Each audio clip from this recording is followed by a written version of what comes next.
Sabe aquela máxima? Dois corpos diferentes não ocupam o mesmo lugar?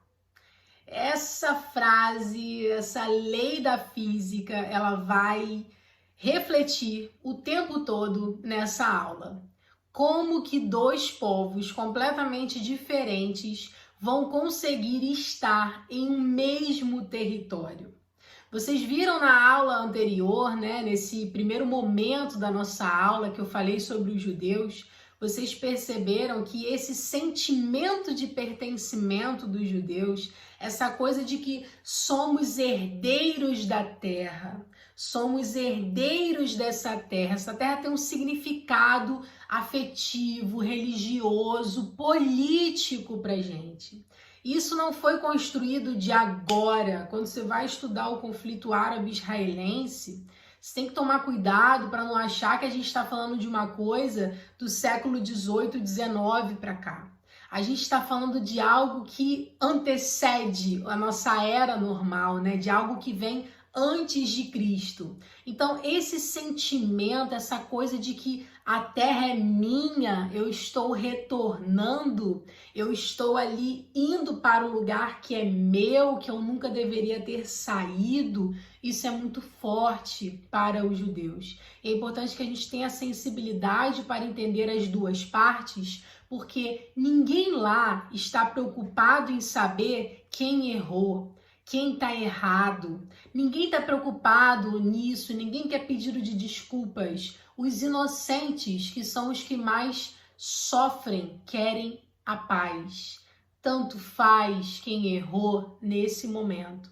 Então é muito importante que a gente foque no que realmente é esse conflito, para a gente não ficar se desgastando ali com opiniões antes do tempo. Vamos deixar para colocar as nossas opiniões sobre esse assunto depois da gente aprender de fato o que é esse conflito.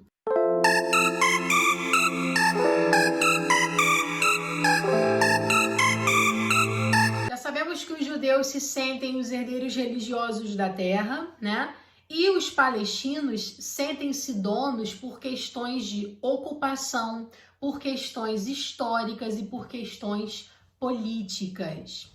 E aí vamos falar um pouquinho mais sobre a Europa. Eu acabei de conversar com vocês sobre a trajetória dos judeus, mas agora a gente vai falar um pouquinho a partir do século XIX, que é geralmente como que começa essa aula em geografia. Eu dei um bônus para vocês falando sobre a trajetória dos judeus para que vocês conseguissem aí compreender outras coisas, né, aqui nessa aula. Bom, no século XIX, a Europa ela era ali tomada pelo Império Austro-Húngaro. Esse império ele se uniu, né? Eles se uniram para fortalecer o imperialismo na Europa, porque o imperialismo ele estava ali naquele momento indo muito mal pelas pernas. As pessoas queriam já a independência, queriam poder votar, queriam democracia. A humanidade estava indo para uma outra questão política e os impérios estavam assustados. Então foi necessário se unirem. Então quando a gente fala Império Austro-Húngaro, a gente está falando ali da conexão, da união entre dois impérios. Isso para conseguir se fortalecer na Europa, tá? Para conseguir sobreviver, tá? Bom, esses impérios vão entrar em crise, porque os países querem independência, eles querem acabar com essa coisa toda de imperialismo, querem um outro modelo político. Junto disso, simultâneo a isso, né, e obviamente que faz todo sentido que esse sentimento surja nos judeus, né, simultâneo a isso, os judeus começam a pedir o fim do antissemitismo. Poxa, a gente agora quer mais liberdade, nesse momento de Europa, que ninguém quer mais imperialismo, que as pessoas querem mais liberdade. Então eu tô sentindo que esse é o momento da gente falar sobre isso, da gente resistir sobre isso, da gente denunciar essas mazelas. E aí os europeus olhavam, né, as autoridades políticas olhavam para as autoridades, os representantes ali judaicos e falavam assim, olha, mas não tô entendendo. Vocês estão estabelecidos aqui, tá tudo muito bem, e aí eles começavam a apontar uma série de injustiças, né? E naquele momento não tinha Instagram, Facebook, mídia, não tinha essa facilidade que a gente tem de denunciar mazelas sociais. Então era uma coisa que era muito burocrática, que precisava da visibilidade mundial para existir. Então naquele momento era um momento de difícil comunicação, era tudo muito mais burocrático do que é hoje, tá bom? Então, os judeus, eles começaram a reivindicar um Estado. Falou, olha só, para a gente conseguir ficar bem, para a gente parar com essa história de perseguição ao nosso povo, sabe? Para a gente ter paz e tranquilidade no nosso coração, a gente precisa praticar o sionismo, a gente precisa de um Estado nosso. E aí os europeus falam, ah, cara, aqui sem condição. Então tá beleza, aqui não dá não, então a gente vai para Jerusalém, que aquela terra ali era nossa e a gente perdeu essa terra e a gente vai para lá. É para lá que a gente vai. E na Palestina, quem estava comandando? Quem comandava eram os otomanos, né? A queda ali do Império Romano, entra os otomanos na parada e o que acontece? A maioria era muçulmana. Os judeus eram menos de 1% da população, era um percentual insignificante, né? E tinham muitos cristãos também ali naquela região. Durante a Primeira Guerra Mundial, os britânicos combinaram com os judeus que se eles ajudassem os britânicos, eles ajudariam os judeus a conseguir o seu estado lá na região da Palestina. Mas eles também combinaram com os franceses. Iria dividir a Palestina, aquela região ali, Palestina, Síria, entre um e outro, se os franceses ajudassem ele. E também combinaram com os árabes. Os britânicos são ótimos para fazer promessas, né? Mas cumpriram a promessa aos judeus, cumpriram, tá? E com a declaração de Balfour, em 1917, os judeus conseguiram ir para essa região, né? Ter ali o seu, não o seu estado, mas conseguiram ocupar aquela região, tá? Até 1940, quem conduzia, quem organizava esse rolê entre os palestinos e os judeus era nada mais, nada menos do que o Reino Unido. E tinha uma série de leis, né, protocolos que tinha que seguir para que eles vivessem bem, pipipipopopó. Até 1940, a população da Palestina era de 30% de judeus. Então, assim, os judeus eles foram ocupando, foram comprando territórios, terrenos, né, no caso, com a ajuda dos britânicos, né? E antes que chegasse no ano de 1940, que teve esse censo, que descobriram que 30% da população era de judeus, né? Em 1936 já teve um problema, já teve um conflito. Os árabes, eles se revoltaram querendo independência, querendo o controle do seu território, né? E foram trucidados pelos judeus e pelos britânicos. Os árabes foram destruídos, né? Massacrados. Isso foi muito humilhante, e os árabes tiveram muita dificuldade de aceitar essa derrota. Em 1939, o Reino Unido decide criar aquilo que eles chamaram de livro branco. E nesse livro branco eles colocam uma série de leis e normas, né, que precisa ser respeitado, como, por exemplo, dizer que os judeus não poderiam mais comprar terrenos na Palestina, tá? Que tinha que reduzir um pouquinho essas tensões entre os judeus e os árabes, e os judeus tinham que dar ali uma freada na compra desses terrenos, né, nessa ocupação, e foi reduzindo drasticamente a entrada dos judeus na Palestina. Isso aí a gente está falando em 1939, tá? Então os judeus eles não podiam ali comprar novas terras, tá? E decidiu criar um estado para dois povos. Um estado para dois povos. Lembra do que eu falei no início da aula? Que não tem como dois corpos ocuparem o mesmo espaço? É exatamente isso. Como que dois povos não, né? Dois corpos, né? Como que dois povos vão ocupar o mesmo espaço? Sem choque, sem conflito, sem problemas, né? Complicado. Mas estava tudo isso escrito lá no livro branco, né? Que foi o livro criado ali pelos britânicos. Na Segunda Guerra Mundial, milhares de judeus migraram para a Palestina. Por quê? perseguição em massa. O antissemitismo, ele ganhou um fôlego danado com o nazismo. E os judeus estavam sendo sacrificados, né? O Holocausto, aquilo tudo que vocês estudaram na Segunda Guerra Mundial. E aí o Reino Unido decide entregar o caso para a ONU. Fala, ó, não aguento mais isso não. Muita confusão. Ih, não tô conseguindo resolver essa coisa não. Ó, toma aí, ONU. Decide aí o que você vai fazer, tá? E aí cria um mapa. Vou botar um mapa aqui para vocês, ó. Esse mapa aí que criaram. Sabe quem criou esse mapa? Foi o Oswaldo Aranha. É, o brasileiro. Ele criou esse mapa aí que vocês estão vendo, meio confuso, né? E esse mapa deu uma confusão danada, porque esse mapa ele foi decidindo o que era território de Israel e o que era território da Palestina, e ninguém gostou dessa divisão. Nem os palestinos, tá? Árabes, nem os israelitas, judeus, tá? Ninguém gostou disso aí não, e foi essa participação aí que o brasileiro teve no conflito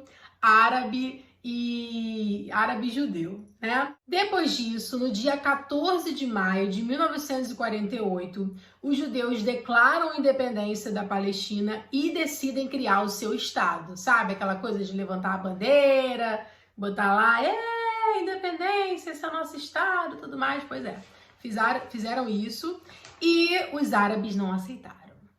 Os árabes se revoltaram, os árabes ficaram nervosos, tão nervosos que se uniram com o Egito, Jordânia, Iraque, Síria, Líbano, Arábia Saudita e Iêmen, e foram juntos, todos esses países, se revoltar contra os judeus, contra essa decisão arbitrária de declarar a independência e criar ali o seu próprio Estado.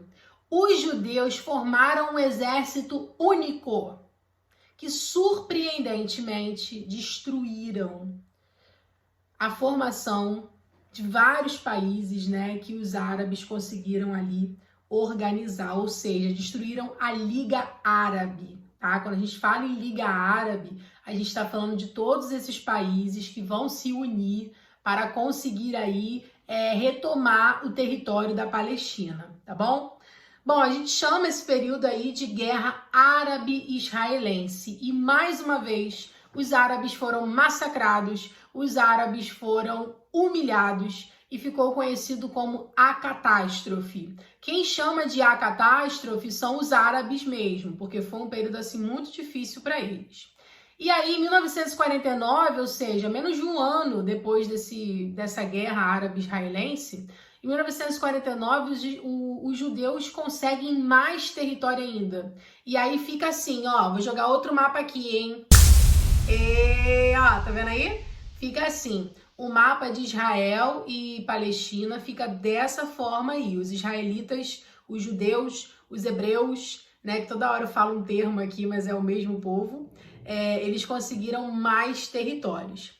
Em 1967, os árabes invadiram o território de Israel, tá? E esse período ficou conhecido como a Guerra dos 6 Dias. De novo, a Liga Árabe entrou na situação e os judeus conseguiram sair pegando o território dos palestinos e pegando o território de outros países que ajudaram os palestinos, como, por exemplo, o território do Egito, tá?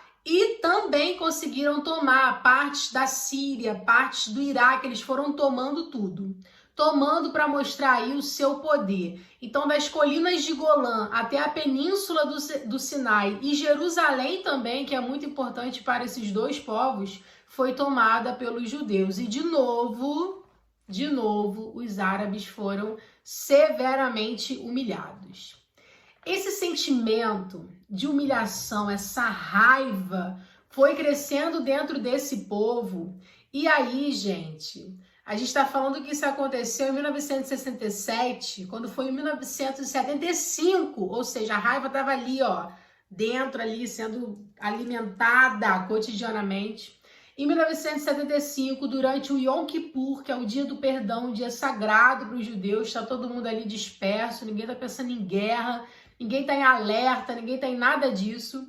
Os árabes atacaram os judeus nesse dia, com a ajuda do Egito também, tá? e com a ajuda da União Soviética. E adivinha? Perderam de novo, muito complicado, né, gente? Em 1979 ocorreu um acordo de paz entre Israel e Egito, com a presença de nada mais, nada menos do que Tio Sam, né? Tio Sam sempre envolvido aí na situação, os Estados Unidos sempre presente, né? Hoje e amanhã, e não sabemos até quando, tomara que não seja sempre, mas ele está sempre aí presente, né, nessas artimanhas políticas. Bom, com a presença dos Estados Unidos, Israel decide devolver a península do Sinai para o Egito. E aí as coisas começam a melhorar ali com o Egito, né? O Egito fala, ah, beleza, tá tudo aí ficando um pouquinho mais tranquilo pra gente. Até que aparece uma autoridade palestina chamada Yasser Arafat, ou Arafat, né? Essa autoridade palestina, que ganhou até o Prêmio Nobel da Paz, ele lutava pela libertação da Palestina, tá? Ele foi um líder de uma maior facção da OLP, que é a Organização pela Libertação da Palestina, que é o Fatah, e ele levou novamente esse sentimento de luta ali, sabe, sendo alimentado dentro do território palestino. Ele levou novamente esse sentimento de luta para Israel. Foi aí que surgiu o Hezbollah, que foi criado em 1985, que é um grupo de luta visto como terrorista pelo Ocidente, mas que para os árabes é um grupo de resistência, que vai lutar pela libertação da Palestina. Em 1987 vai surgir o Hamas. O Hamas, ele vai lutar também pela libertação da Palestina, mas ele é contra a OLP. Ele quer que os palestinos tenham o seu próprio Estado, mas ele é contra a OLP, ele é contra qualquer tipo de atuação terrorista e tudo mais. O Acordo de Oslo ocorre no meu ano de nascimento, em 1993, e a OLP começa a reconhecer o Estado de Israel e Israel começa a reconhecer a OLP. E as coisas começam a ficar um pouquinho mais difíceis quando, em 1995, o Hamas começa a atacar civis israelenses. E os israelitas, né, o povo judeu, vai reagir contra isso, né, vai reagir severamente. Foi aí, né, que ocorreu a segunda intifada. A primeira intifada, ela vai ocorrer a partir do momento em que o Hamas é criado, tá? Vai ocorrer a primeira intifada. O que é intifada? Intifada é quando a própria população vai lá e começa a se revoltar. Joga pedra, joga pau, joga o que tiver na mão. Faca, tesoura, arma, o que a pessoa tiver na mão, ela vai reagir, né? O povo dizendo, olha, eu não aguento mais, tá? Então, a segunda intifada, ela vai ocorrer em 2000. De 2000 a 2005 fica esse clima, fica essas questões aí de resistência, esses eventos, né? Essas intifadas, que seria essa resistência dos civis uns com os outros. E milhares de judeus e palestinos morrem, das duas partes tem essa questão aí do massacre. Até que o Ariel Sharon, tá, que foi o primeiro-ministro de Israel, cria um muro da Cisjordânia para proteger os judeus. E os palestinos relatam que esse muro ele vai materializar a tomada, a invasão do território palestino. O Hamas, ele controla a Palestina e isso piora um pouco as coisas. Por quê? Quem mais sofre são os inocentes, né? Foi o que eu falei para vocês no início da aula. A gente não tem que ficar se desgastando com o lado que está certo, o lado que está errado, porque quem mais morre, quem mais sofre são os inocentes. E essas pessoas querem que isso acabe, querem trazer a paz para aquela região, né? Querem parar de sofrer com esses conflitos. Então a gente percebeu aqui no primeiro momento que os judeus eles têm esse afeto pela região, né, que foi construído ali ao longo da história. E os árabes também, obviamente. E não houve ali nenhum acordo de fato que fosse bom para as duas partes. Hoje, por exemplo, quando a gente vai olhar o mapa da Palestina, a gente vê isso aqui, ó. Pois é. Os palestinos perderam seu território quase que por completo. A gente tem que citar também a questão da água, né? Porque a Cisjordânia, a Jordânia, é onde fica a nascente do Rio Jordão. Essa região é uma região muito ruim para o acesso à água e a gente percebe que tem uma disputa por essa parte do território, né? Porque é a parte onde mais tem ali a possibilidade de abastecimento de água. Então tudo é motivo para briga, tudo é motivo para discussão, tudo é motivo para conflito, tudo é motivo para tomada de território, para dominação. E a gente percebe que do lado do povo de Israel tem o quê? Tem os Estados Unidos, tem a Europa, e do lado do povo árabe vai ter o quê? A galera da Liga Árabe, por exemplo, que existe até hoje, os países árabes. Mas os países árabes se uniram com os palestinos e teve essa derrota N vezes. Então a gente percebe que o investimento do povo de Israel dentro dessa questão da tecnologia, do armamento, é muito forte.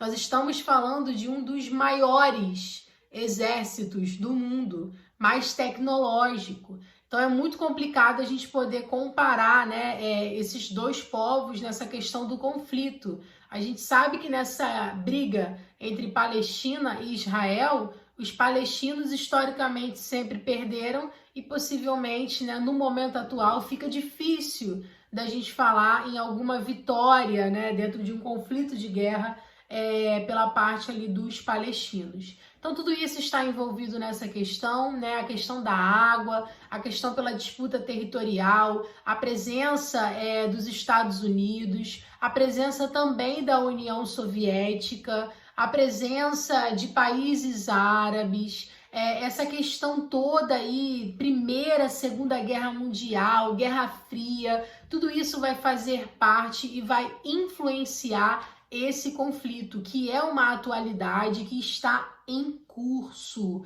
Nós não podemos dizer que acabou, que está tudo resolvido, enquanto existirem ainda facções, organizações de resistência, pessoas que vão para a mídia para denunciar injustiças, para denunciar preconceitos, tanto de uma parte como da outra, mas é fato que na atualidade, os palestinos compõem uma minoria nessa região e são os que mais sofrem, se é que podemos, de certa forma, dizer quem mais sofre. Eu acho que todos sofrem, principalmente os inocentes. Mas, na atualidade, quem está mais protegido, digamos assim, né, pelo exército, pela tecnologia, é Israel. Então, a Palestina hoje, ela vai aí ter como realidade aquilo que chamamos de questão da Palestina.